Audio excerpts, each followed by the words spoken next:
All right. You just cut it out. Moving on. So Friday's calibration. All right. Why is calibration necessary?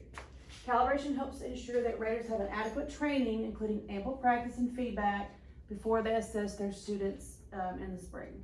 Calibration assures that raters clear their heads and consider only the elements of the student performance included in the PLDs. A lot of times when we go, like Esty and I've been faulty of this before, when we look at kids' writings and whatnot, we think, oh, well, they know this, they don't know. It's not about the content in what they write, it's how well they write in the English language. And you have to change your mindset from, oh, content, especially if you're the English teacher. Yeah, for me as an English teacher. And like some of your reflections that you've had, Matt, on your field trips, but it's how well they use the English language, like the context and the sentences and the sentence structure and whatnot, not how well they know how to write the essay over whatever they're talking about, you know. A lot of times we as teachers, we look at it differently than that and just focus on the language part, and that's where the PLDs come in. You look at specific, you know, parts in those, in the PLDs.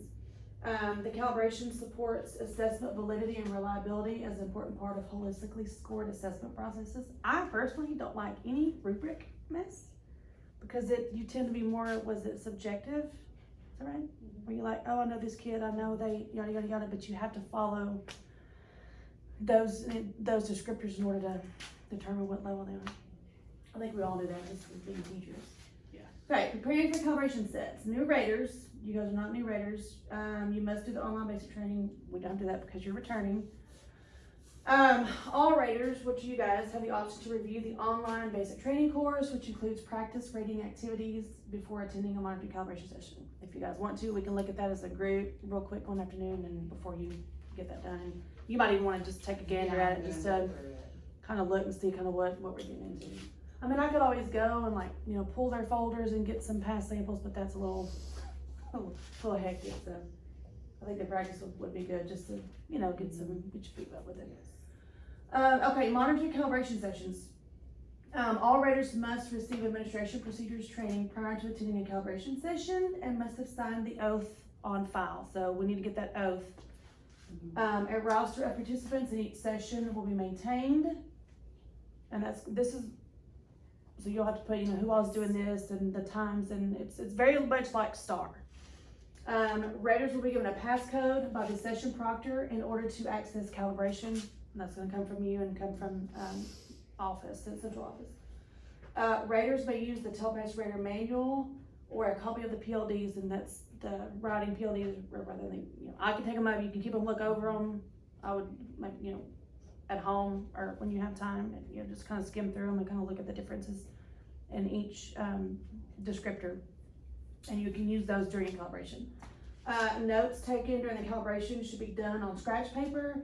The scratch paper must be turned in to the proctor at the end of the calibration session. It's very similar to STAR testing, so anything the kids do in STAR session, we take that up. The raters will need to complete the calibration activities individually with a monitored group session. So therefore the use of headphones is required. So, you know, y'all two will be in there, you guys, headphones not beside each other so you can't look and you can't share, you can't chit chat and collaborate to figure out the rating on the writing parts. Okay, also you must begin with a calibration with step 1. If you're successful, a certificate will be available in the scoring summary tab of the TELPAS Online Training Center. These certificates should be printed and turned into the proctor, so you can pick those up. If raters are unsuccessful in step 1, they will be notified by the testing coordinator when another monitoring session for step 2 will be held. So if we need to do that, then we can. After completing a calibration set, your raters must, you'll see your results and annotations explaining the correct ratings. You're going to need 1 to 2 hours to complete the calibration set. When you finish, raters must finish the calibration set once it's started. They will not be able to save the progress and return later to complete the set. So once you're doing it, and you'll be fine. Moving along. Okay, will you be able to refer to any resources during calibration activities?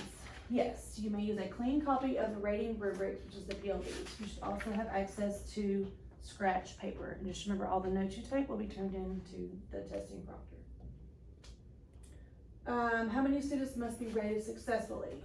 We're going to go 2 through 12 grade clusters. Each set contains 10 writing collections to be rated, you must rate at least 70% of the collections correctly with a set to demonstrate sufficient calibration.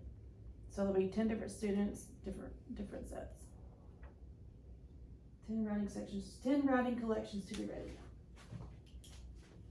Okay, recap of calibration process. Okay, so your calibration is conducted in a monitored session. You'll get a passcode. Ms. Walsh will have our passcode to access the calibration. There are 2 calibration sets. If you successfully calibrate on one set, or set 1, you're done. If you don't, you have a second time to complete it. And then once you're done and you're successful, you'll get a certificate at the end of the training, and you'll turn that into Ms. Walsh. Let's see. Okay, so if you're unsuccessful in the calibrating, 2 outcomes for individuals who complete the calibration but are not successful. We can choose not to assign you to be a TELPAS rater, or if you need to serve as a rater, the district must implement rater support procedures to ensure that the raters' students are evaluated consistent with the rating rubrics, which means, like I said, over here, it's not that big of an issue because we have a small number of our students. You know, like at the bigger schools, if you had someone you had to have a rater and they did not pass, and you would get somebody else who was a rater to accompany that teacher and kind of assist them in rating the students. So you basically, on the back of each student's cover sheet, it has, did you collaborate with any other teacher in rating the student's writing? I mean, if you did, you put yes. If you don't, you put no. Most of the time it's no, because everybody has their own rater and they're able to rate the students. Okay, course and calibration certificates. After completing the modules and practice activities, for the basic training course or the assembling and verifying writing collections, a certificate of completion will be available in the scoring summary tab of the TELPAS Online Training Center. After you're successfully done, you'll print a copy of it and turn it into your session project. And that is going to be the end of the TELPAS calibration set training for now. Okay, so I have a question then. So we're both rating. Last year, I was the only one rating because he was just kind of a backup because he didn't pass the calibration thing. But if we both pass it, are we both then still rating? Yes. So we're each going to rate the kids. Yes. And both ratings will be like, let's just say I have 10 kids, so you could do 5, you could do 5, but you won't do it together. Okay. It's not a collaboration It's separate, thing. but we would still both rate them. Okay. Right. So you could do. I'll try my best to pass. And then we're just covered in case like you're sick that Right. day, and then. Right, and so on the back of these sheets, like it'll say, let's see, like you didn't, where's it at? You didn't, tutor academics, bar, copy language, no writing, edited through peers. Well, I can't find where I need. Oh, right, there's a additional rater. Additional rater. Okay. Signature of TELPAS rater, and then print it of it, if you have an additional rater, but. On Friday.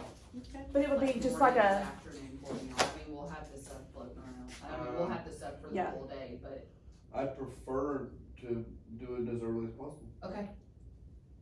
yeah, and I'll check and see. I have not been able to check since the internet's been down to see if somebody picked up the sub. I know I had one supposed to come on Friday and nobody showed up, but I put this in a while back, so maybe somebody will come. Okay. But yeah, we'll get that done Friday, and it'll take probably 2 hours at the most, and once we'll figure out who's rating, who's not rating, then we'll go from there.